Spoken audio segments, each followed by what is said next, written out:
My name is Kathy, and I never thought I'd be sitting in my kitchen at 2 a.m., staring at wedding receipts scattered across my dining table like fallen leaves after a storm. The numbers blur together.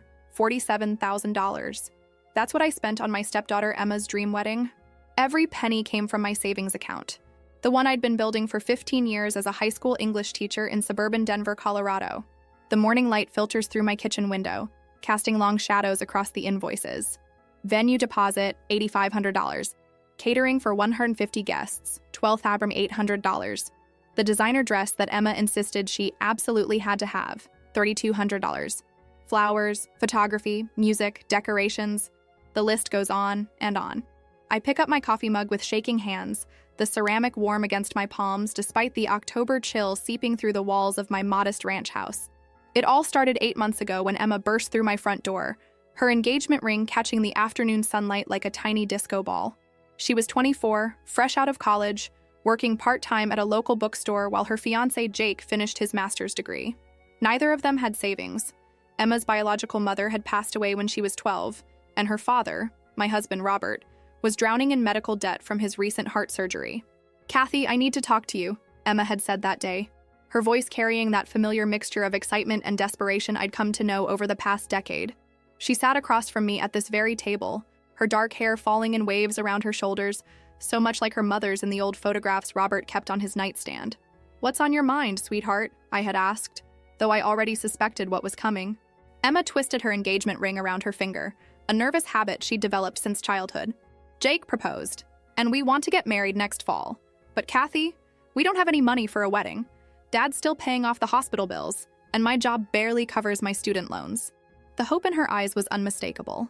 For 10 years, since I married Robert when Emma was 14, I had tried to be the mother figure she needed.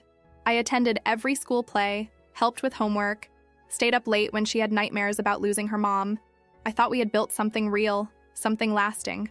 "Have you thought about a small ceremony?" I suggested gently. "Something intimate, just close family and friends?" Emma's face fell immediately. "Kathy, this is my one chance to have the wedding I've dreamed about since I was little. All my friends from college are getting married with these gorgeous celebrations. I can't just have some backyard barbecue." I studied her face, seeing so much of Robert in her determined expression. When he set his mind on something, there was no changing it. Emma had inherited that stubborn streak, along with her mother's dark eyes and delicate features. "What kind of budget are we talking about?" I asked, though my heart was already sinking. Emma pulled out her phone and showed me a Pinterest board she'd created. "I've been planning this for years. The venue I want is the Denver Botanic Gardens. They have this beautiful conservatory with glass walls and tropical plants. The ceremony would be perfect there." I scrolled through her pictures. Elaborate floral arrangements, a 7-tier cake, silk linens, crystal chandeliers. Each image was more expensive than the last. "Emma, these are beautiful, but they look quite costly." I know, but Kathy, you're the only one who can help us. You're so good with money, and you've been saving for years. Please, I'm begging you. I'll pay you back every penny once Jake and I get established in our careers." The autumn wind rattled the windows of our house, and I could hear Robert's labored breathing from the bedroom where he was taking his afternoon nap. The heart surgery had aged him 10 years in 6 months. He looked so frail now, so different from the strong, confident man I'd fallen in love with at 35. "Let me think about it," I said finally. But Emma wasn't finished. She reached across the table and grabbed my hands, her eyes filling with tears. "Kathy, you're the only real mom I have left. You raised me. You were there for everything important in my life. This wedding means everything to me, and I want you to be part of making it happen." Those words, "the only real mom I have left," hit me like a physical blow. In that moment, all my careful financial planning seemed insignificant compared to the love I felt for this young woman who had become my daughter in every way that mattered. Over the next 3 days, I found myself researching wedding vendors, calling venues, and slowly watching my savings account drain like water through a broken dam. The Denver Botanic Gardens required a $5,000 non-refundable deposit just to hold the date. The caterer Emma wanted demanded half payment up front. Every vendor seemed to require immediate financial commitment. Robert was too weak to be involved in the planning. The medications made him sleepy and confused, and I didn't want to burden him with the financial stress. So I made the decisions alone, sitting in my car in various parking lots, calling vendors, and giving them my credit card information over the phone. The first major expense was the venue. The Denver Botanic Gardens Conservatory was everything Emma had dreamed of. A glass cathedral filled with exotic plants and flowers, with the Rocky Mountains visible in the distance. The rental fee was $8,500 for a Saturday evening in October, plus additional charges for tables, chairs, and catering access. "Mrs. Patterson," the venue coordinator said during our initial meeting, "this is one of our premium packages. The conservatory booking includes exclusive access to the space for 6 hours, but you'll also need to coordinate with our approved vendor list for catering and flowers." I signed the contract with my hands shaking slightly, knowing I was committing to more than just the venue fee. Everything at the Botanic Gardens had to meet their luxury standards, which meant premium pricing for every service. Next came the catering. Emma insisted on a plated dinner rather than a buffet, with menu options that included Colorado lamb, locally sourced salmon, and an elaborate dessert course beyond the wedding cake. The catering manager, a polished woman in her 50s, laid out sample menus across her office desk like she was dealing cards. "For 150 guests with your menu selections, we're looking at $85 per person for the dinner service, plus bar service, gratuity, and service fees," she explained. "The total comes to approximately $12,800. I wrote another check, feeling each digit like a small knife in my chest. My teacher's salary was $52,000 per year. I was spending nearly my entire annual income on one day. The dress shopping was perhaps the most emotionally complex part of the process. Emma wanted to go to the exclusive bridal boutiques in Cherry Creek, Denver's upscale shopping district. We spent 3 Saturdays trying on gowns that cost more than my monthly mortgage payment. "This is it," Emma breathed, standing in front of a 3-way mirror in a downtown boutique. The dress was stunning, layers of silk and tulle with intricate beadwork that caught the light like scattered diamonds. "Kathy, this is my dress. I can feel it." The price tag read $3,200, not including alterations. "Are you sure, sweetheart? It's quite an investment." Emma turned to me with tears in her eyes. "Kathy, I know it's expensive, but this is the only wedding dress I'll ever buy. When I put this on, I can picture walking down the aisle to Jake. I can see my whole future." I looked at her reflection in the mirror, this young woman I had helped raise, who called me for advice about everything from job interviews to recipe questions. How could I say no to her on the most important day of her life? "We'll take it," I told the sales associate. The photographer cost $2,800 for 8 hours of coverage. The florist required $4,200 for the arrangements Emma had chosen, cascading orchids and roses that would complement the conservatory's tropical plants. The DJ charged $1,200, the cake designer $800, and there were dozens of smaller expenses: invitations, favors, transportation, hair and makeup, decorations. By September, I had spent $47,000 on Emma's wedding. My savings account, which had taken me 15 years to build, was completely empty. I had even borrowed $3,000 against my retirement fund to cover the final expenses, but I told myself it was worth it. Emma was radiant during the planning process, calling me every day with updates and thank yous. She seemed genuinely grateful, constantly telling me how much my support meant to her. "Kathy, you're amazing," she would say. "I don't know what I would do without you. You're giving me the perfect wedding." 2 weeks before the ceremony, Emma asked me to lunch at a small cafe near the bookstore where she worked. It was a crisp October afternoon, the kind of day when Denver's autumn light makes everything look golden and magical. "I have something important to ask you," she said over her salad. "Of course, what is it?" Emma looked nervous, fidgeting with her napkin. "It's about the wedding seating. Jake's family has some strong feelings about the ceremony arrangements." A cold feeling settled in my stomach. What kind of feelings? Well, Jake's parents are pretty traditional. They believe that only blood relatives should sit in the front row during the ceremony. They're concerned about the optics, especially since some of their extended family will be there. I set down my fork carefully. "Emma, what exactly are you saying?" "I'm saying that Jake's parents think it would be more appropriate if you and Dad sat in the 3rd or 4th row, behind the immediate family members." The cafe suddenly felt too warm, too crowded. The conversation around us seemed to fade into white noise. "Emma, I paid for this entire wedding. Every single expense came from my savings. I know, and I'm so grateful. But this isn't about money, Kathy. It's about family traditions and showing respect for biological relationships." "Biological relationships?" I repeated, my voice barely above a whisper. "You know what I mean. Jake's family wants to honor the natural family structure. They think it sends the wrong message if step-parents are given the same prominence as real parents." There it was. Real parents. After 10 years of being Emma's mother in every way that mattered, after sacrificing my entire financial future for her wedding, I was being relegated to the back of the church because I wasn't her real parent. Emma, I raised you. I was there for every soccer game, every school dance, every midnight fever. I held you when you cried about boys, helped you with college applications, and just spent my life savings on your wedding. Emma's face flushed red. I know all that, and I appreciate it. But you have to understand Jake's family's perspective. This is important to them. More important than the woman who paid for everything? It's not about the money, Kathy. It's about respect for family traditions. I stood up from the table, my legs shaking. I need to go. Kathy, please don't be upset. You'll still be at the wedding. You'll still be part of the celebration.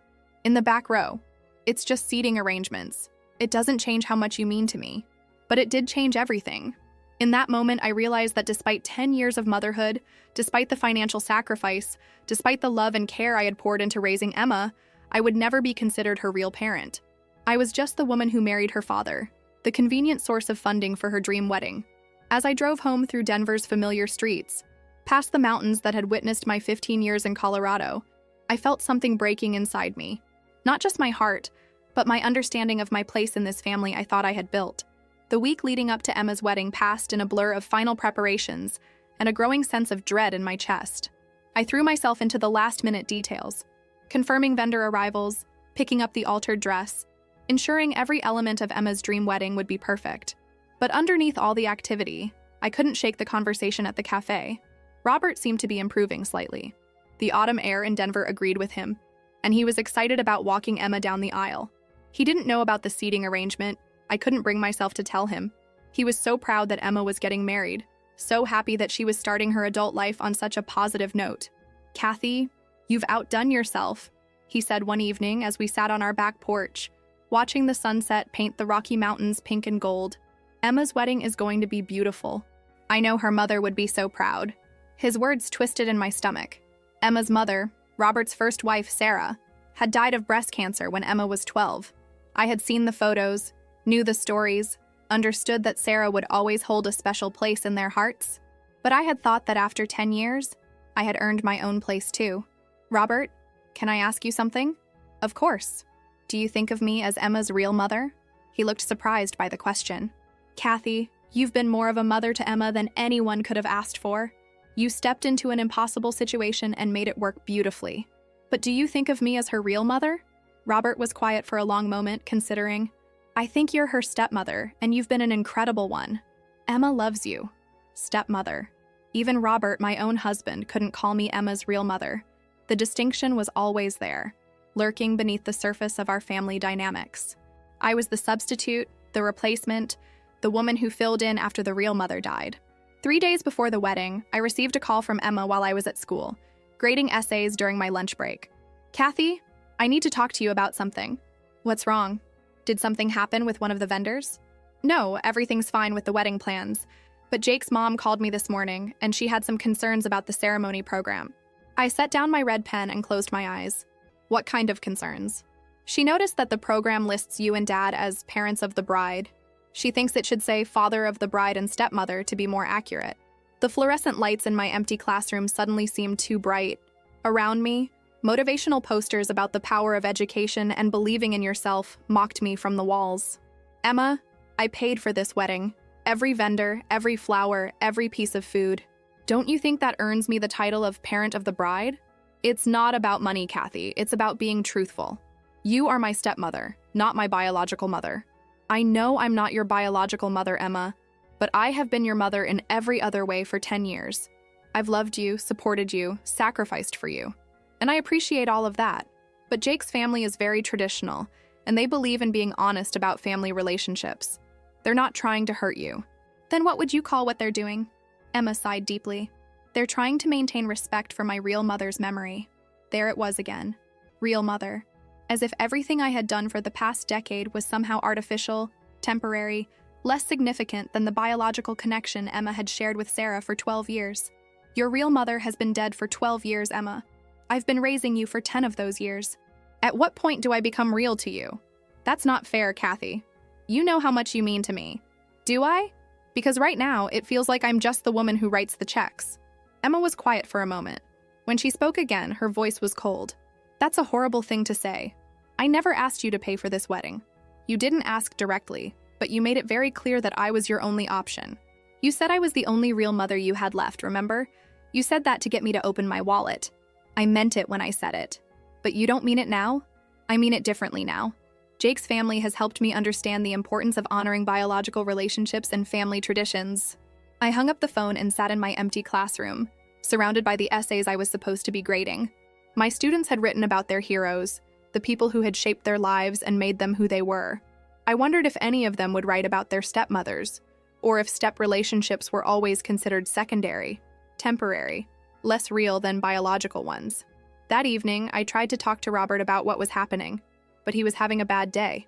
The medications made him confused and irritable, and he couldn't follow the conversation. "What seating arrangement?" he asked, blinking at me with unfocused eyes. "Kathy, I'm walking Emma down the aisle. That's all that matters." I realized he didn't understand what was happening, couldn't grasp the emotional complexity of the situation. In his medicated state, he just saw his daughter getting married and his wife helping to make it happen. The nuances of family politics and hurt feelings were beyond his current capacity. 2 days before the wedding, I received a text message from Emma. "Kathy, I've been thinking about our conversation. I want you to know that regardless of where you sit during the ceremony, you're important to me. Let's not let this ruin the wedding." I stared at the message for a long time. She still didn't understand. It wasn't about the seating arrangement specifically, it was about what the seating arrangement represented. After spending my life savings on her wedding, after 10 years of motherhood, I was being publicly declared a second-class family member. I thought about all the sacrifices I had made over the years, moving to Denver to be with Robert and Emma, leaving behind my friends and family in Kansas, adjusting my career plans to accommodate Emma's school schedule and activities, spending weekends at soccer games and school functions instead of pursuing my own interests, using my vacation days for Emma's sick days and school events, and the money. God, the money. $47,000 that I would never see again. Money I had saved for emergencies, for retirement, for my own future security. Gone in 8 months to pay for one day that would end with me sitting in the back row like a distant relative or family friend. The day before the wedding, I made a decision that surprised even me. I called the Denver Botanic Gardens and asked to speak with the event coordinator.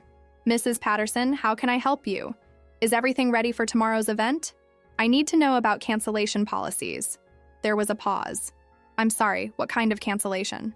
"If the wedding were to be canceled tomorrow morning, what would be the financial implications?" "Mrs. Patterson, it's less than 24 hours before the event. All vendors have already prepared, the flowers have been ordered, the catering staff has been scheduled. There would be no refunds at this point." "I understand. I just needed to know." I wasn't actually planning to cancel the wedding. Even in my hurt and anger, I couldn't do that to Emma. But I needed to know that I had options, that I wasn't completely powerless in this situation. That night, I lay awake next to Robert, listening to his labored breathing and thinking about the past 10 years. I remembered Emma's high school graduation when she hugged me and whispered, "Thank you for everything, Mom." I remembered teaching her to drive, helping her choose a college, holding her when she cried over her first broken heart. I remembered the day she called me at work, panicked because she thought she was pregnant during her sophomore year of college. "Kathy, I can't tell Dad. Please, can you help me figure this out?" She had driven 4 hours from her university to talk to me in person, trusting me with her deepest fears and secrets.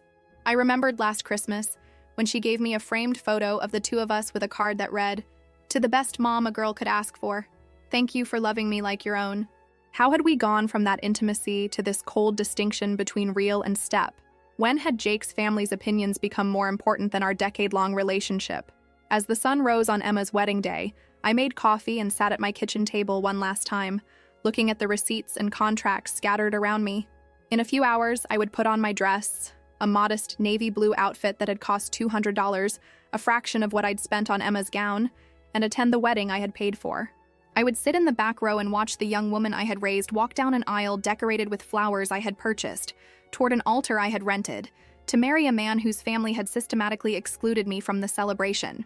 But I would be there, because despite everything, I still loved Emma.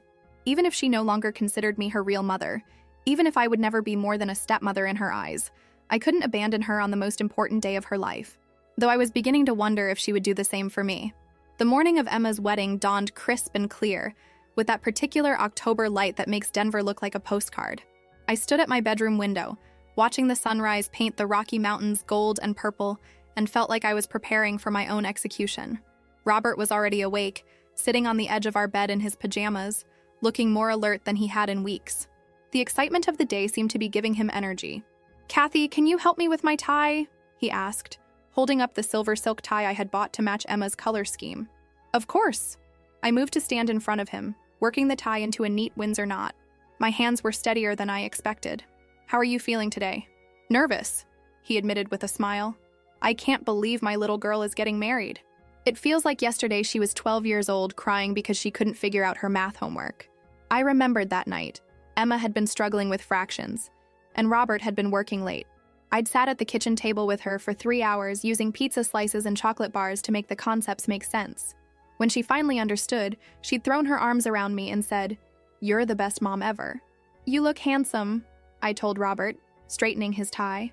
"Emma will be so proud to have you walk her down the aisle." "We'll both be proud," he said, squeezing my hand. "This couldn't have happened without you, Kathy. The sacrifices you've made, the money you've spent. Emma knows how much you love her. If only that were true." I spent the morning getting ready with meticulous care. My navy blue dress was elegant but understated. Appropriate for the back row, I thought bitterly. I did my own hair and makeup, having declined Emma's offer to include me in the bridal party's professional styling session. That invitation had felt like charity, a consolation prize for the woman writing the checks. At noon, I drove to the Denver Botanic Gardens for the final vendor coordination. As the person who had signed all the contracts and paid all the bills, the vendors looked to me for final approval on setup details. It was surreal, walking through the conservatory and checking on arrangements for a wedding where I would be treated as a second-class guest. The space was breathtaking. The glass walls of the conservatory soared 30 feet overhead, filled with tropical plants and flowers that created a jungle-like canopy. The vendors had transformed the space into something magical. Round tables draped in champagne silk, centerpieces of white orchids and roses, strings of tiny lights that twinkled like stars among the palm fronds. "Mrs. Patterson," the florist called out, "can you approve the bridal arch placement?" I walked to the front of the ceremony space, where they had erected an elaborate arch of white roses, baby's breath, and trailing silk ribbons. Behind it, the Denver skyline was visible through the glass walls, with the mountains rising majestically in the distance. It was exactly what Emma had dreamed of. "It's perfect," I said. The caterer approached next, clipboard in hand. "Mrs. Patterson, we're ready to begin food preparation.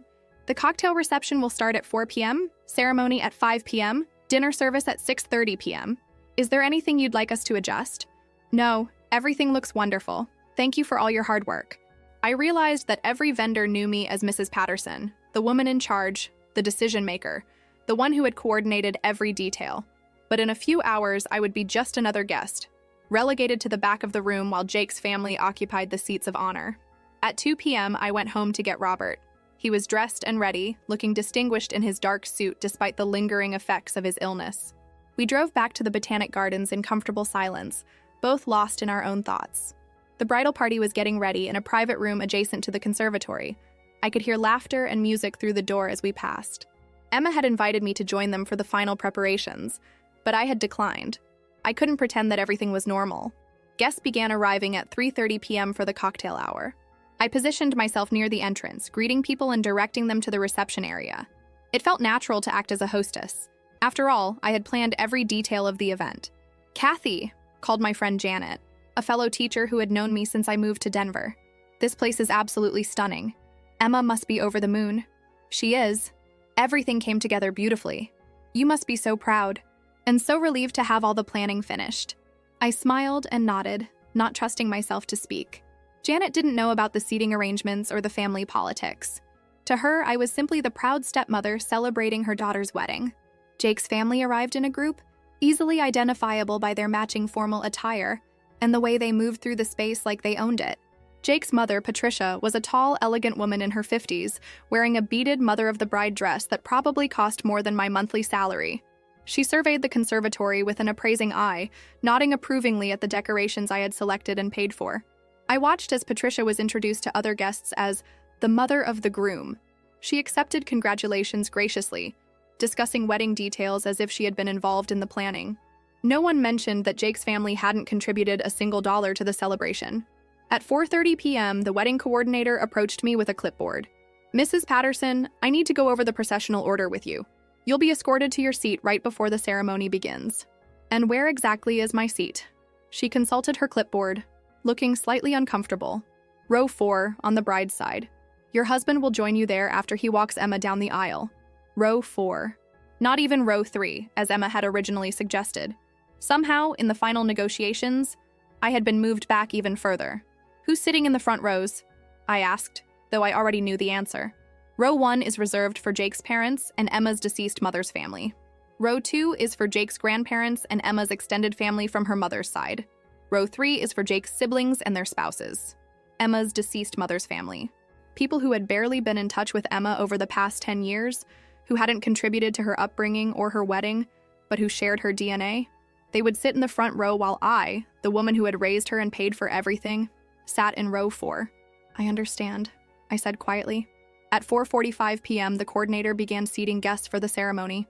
I watched as Patricia was escorted to the front row, where she took her place as the honored mother figure. Jake's grandparents followed, along with various relatives I didn't recognize. Then came Sarah's family, Emma's maternal aunt and uncle, her cousins, even some family friends from Emma's childhood who had maintained connections to Sarah's memory. Finally, it was my turn. The coordinator took my arm and led me to row 4, where I sat between two of Emma's college friends. Around me, conversations flowed about how beautiful the venue was, how elegant the decorations were, how perfect everything looked. I accepted compliments with a fixed smile, not mentioning that I had selected and paid for every detail they were admiring. At 5 p.m. exactly, the string quartet began playing and the processional started. Jake's groomsmen walked down the aisle first, followed by the bridesmaids in their dusty rose dresses. Then came Emma's maid of honor, her college roommate, glowing with excitement. The music shifted to Pachelbel's canon, and everyone stood. Robert appeared at the back of the conservatory, looking distinguished and proud despite his recent health struggles. And then Emma stepped into view. She was breathtaking. The $3,200 dress fit her perfectly, the beadwork catching the light from the glass ceiling above. Her dark hair was swept up in an elegant chignon adorned with pearl pins. Her bouquet of white roses and orchids complemented the floral arch perfectly. She looked like a princess, like every bride's magazine cover come to life. As Robert walked Emma down the aisle, I watched from my 4th row seat, feeling like a spectator at my own life. Emma's eyes were fixed on Jake, her face radiant with joy. She didn't look at me as she passed my row, didn't acknowledge the woman who had made this moment possible. When they reached the altar, the officiant asked, "Who gives this woman to be married to this man?" Robert stepped forward proudly. "Her family does," he said, his voice carrying clearly through the conservatory. Her family. I wondered if that included me, sitting in row 4, or if family only referred to the people in the front rows, the ones with biological connections and traditional roles. The ceremony was beautiful. Emma and Jake exchanged vows they had written themselves, promising to support each other through all of life's challenges. The officiant spoke about the importance of family support and the way love creates lasting bonds. From where I sat, I could see the back of Patricia's head in the front row, see how she dabbed at her eyes with a handkerchief during the emotional moments. When the officiant pronounced Emma and Jake husband and wife, the conservatory erupted in cheers and applause. I clapped along with everyone else, genuinely happy for Emma despite my hurt feelings. Whatever our relationship issues, I still wanted her to be happy. As the recessional began and the new couple walked back down the aisle, Emma finally looked in my direction. For just a moment, our eyes met, and I saw something that might have been regret or gratitude flash across her face. But then she was past my row, surrounded by congratulations and celebration, and the moment was gone. The cocktail hour resumed while the photographer took family photos. I watched from across the room as Emma posed with Jake's family, then with her father and various relatives from her mother's side. I waited for someone to call me over for photos, but the invitation never came. Apparently, the family photos didn't include the stepmother who had funded the entire event. Dinner was served promptly at 6:30 p.m. I was seated at a table with Emma's college friends and some distant relatives, people who were friendly but didn't really know me. The conversation centered on memories of Emma's childhood that predated my arrival in her life, or college experiences I hadn't shared. The food was exquisite. The Colorado lamb was perfectly seasoned, the locally sourced salmon melted in my mouth. The 7-tier cake was a work of art, decorated with sugar flowers that matched the real orchids in the centerpieces. Everything I had paid for was flawless, elegant, Exactly what Emma had dreamed of. During the toasts, Jake's father spoke about welcoming Emma into their family and how proud they were of the young woman she had become.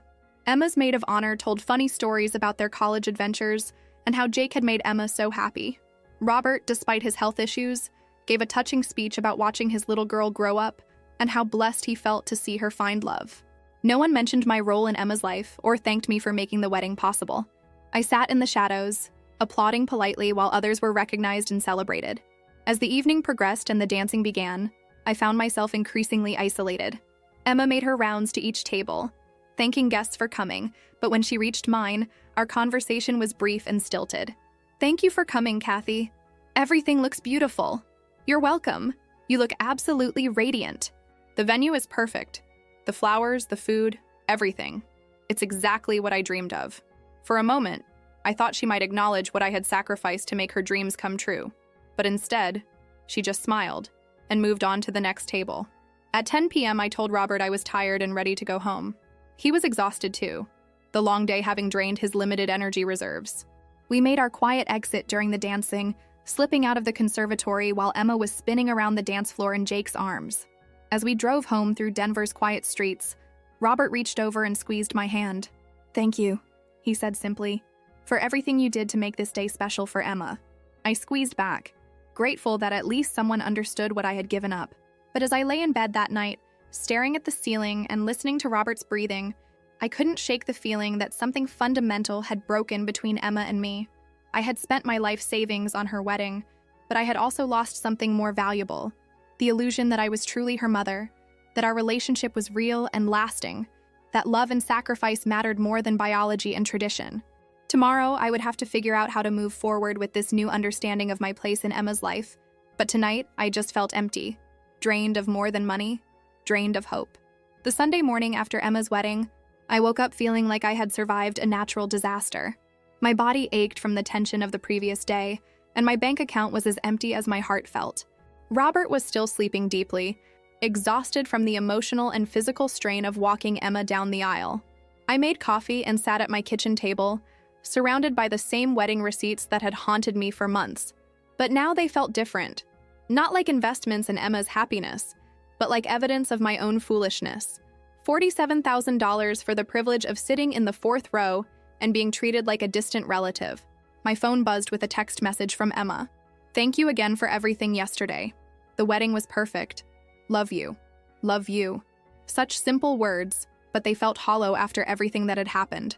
I stared at the message for a long time before typing back, "You're welcome. I'm glad you had a beautiful day." Over the next few days, I tried to return to my normal routine. School started again on Monday, and I threw myself into teaching with the desperate energy of someone trying to forget. My students were working on a unit about justice and fairness in literature, discussing characters who faced moral dilemmas and social inequities. The irony wasn't lost on me. "Mrs. Patterson," asked one of my seniors during class discussion, "what makes someone family? Is it blood, or is it the relationships we build?" The question hit me like a physical blow. I managed to guide the class through a thoughtful discussion about chosen family versus biological family, about the bonds we create through love and sacrifice versus the connections we inherit through genetics. But inside, I was screaming. Wednesday evening, my phone rang. The caller ID showed Janet's name. "Kathy, I hope you don't mind me calling, but I've been thinking about the wedding all week." "What about it?" "Well, I was talking to some of the other guests, and we're all a bit confused about something. Several people mentioned that you paid for the entire wedding, but during the ceremony, you were sitting way in the back. It seemed odd." I took a deep breath. "It's complicated, Janet." "Is it?" Because from where I was sitting, it looked like the woman who made the entire event possible was being treated like an afterthought. Hearing someone else voice what I had been feeling was both validating and painful. Emma's new in-laws have strong feelings about family traditions and biological relationships. That's bullshit, Kathy. Pardon my language, but it is. You raised that girl. You paid for that wedding. You should have been sitting in the front row with a corsage and a place of honor. After Janet hung up, I realized that other people had noticed the slight. It wasn't just in my head.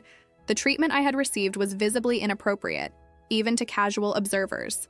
Thursday brought an unexpected phone call from my sister-in-law, Robert's sister Margaret, who lived in Arizona and had attended the wedding. "Kathy, I need to talk to you about Saturday night." "What about it?" "About the way you were treated." I was appalled, absolutely appalled. Margaret was not typically one for emotional outbursts. She was a practical woman, a retired nurse who spoke her mind bluntly. I watched you coordinate vendors, greet guests, and handle every detail of that wedding like the mother of the bride, she continued. Then I watched you get escorted to the fourth row like some distant cousin while complete strangers sat in the places of honor. Emma's in-laws believe in honoring biological relationships.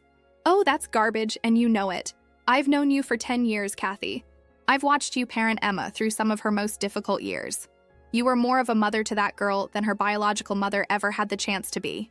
God rest Sarah's soul. Margaret's words were fierce and protective in a way that surprised me. Robert and I talked about it on the phone yesterday. He's furious, but he doesn't have the energy to fight about it right now with his health issues. But I do. What do you mean? I mean, I called Emma yesterday and told her exactly what I thought about her wedding behavior. My heart stopped. Margaret, you didn't. I absolutely did. I told her that she had dishonored the woman who raised her and paid for her wedding. I told her that her new in-laws might have fancy ideas about family traditions, but they didn't contribute a penny to her celebration while you emptied your life savings. What did she say? She cried. A lot. She said she hadn't realized how it would look, that she was just trying to keep peace with Jake's family. I told her that keeping peace shouldn't come at the cost of humiliating the people who love her most. That evening, Emma called me. Her voice was thick with tears. Kathy, can I come over? I need to talk to you. Of course. She arrived 30 minutes later, still wearing her scrubs from her bookstore shift, her face blotchy from crying. We sat at my kitchen table, the same table where we had planned her wedding, where I had agreed to spend my life savings on her dream day. Aunt Margaret called me, she said immediately. I figured. She was really angry with me. She said some things that made me realize, God, Kathy, I messed up so badly. I waited, not trusting myself to speak. I got so caught up in what Jake's family wanted, in trying to fit into their idea of how things should be, that I forgot what really matters. I forgot about you.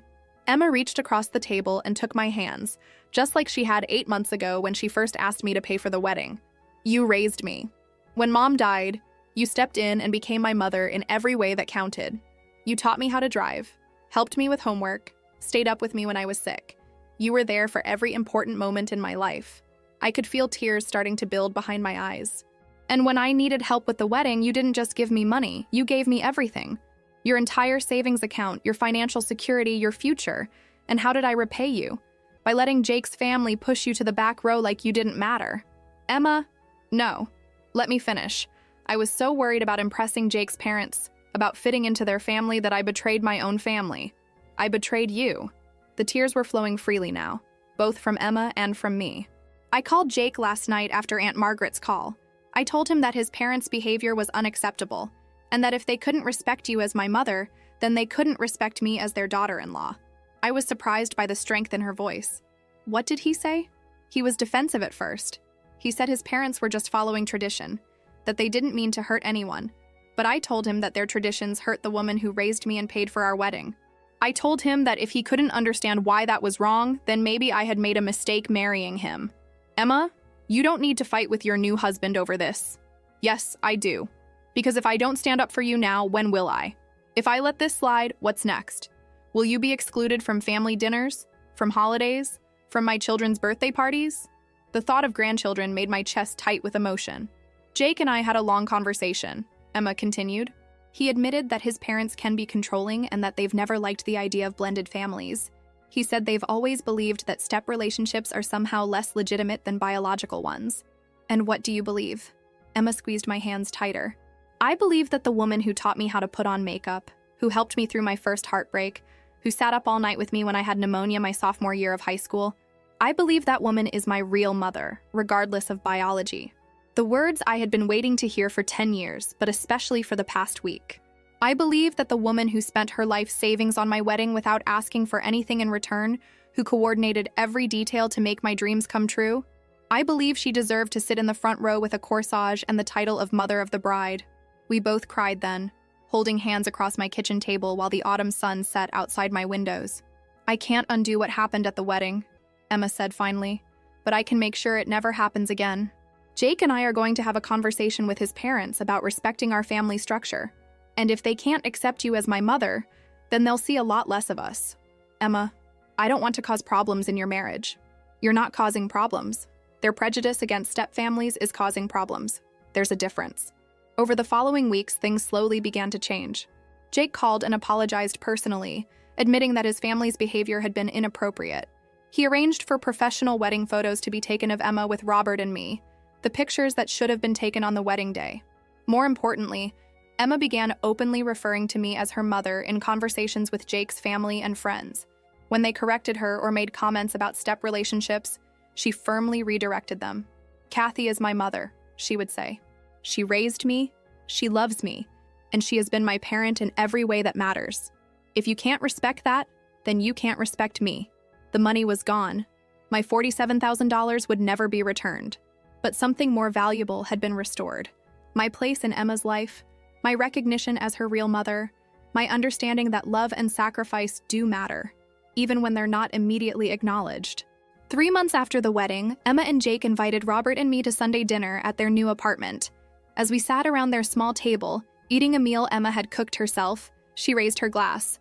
"I want to make a toast," she said. "To my parents, both of them. Dad, thank you for giving me life and always believing in me. And Mom," she looked directly at me, "thank you for choosing to love me, for raising me, and for showing me what real family looks like. I know I don't say it enough, but you are my mother in every way that counts." Jake raised his glass too. "To Kathy, who welcomed me into the family and gave Emma the most beautiful wedding we could have imagined. Thank you for everything you've done for us."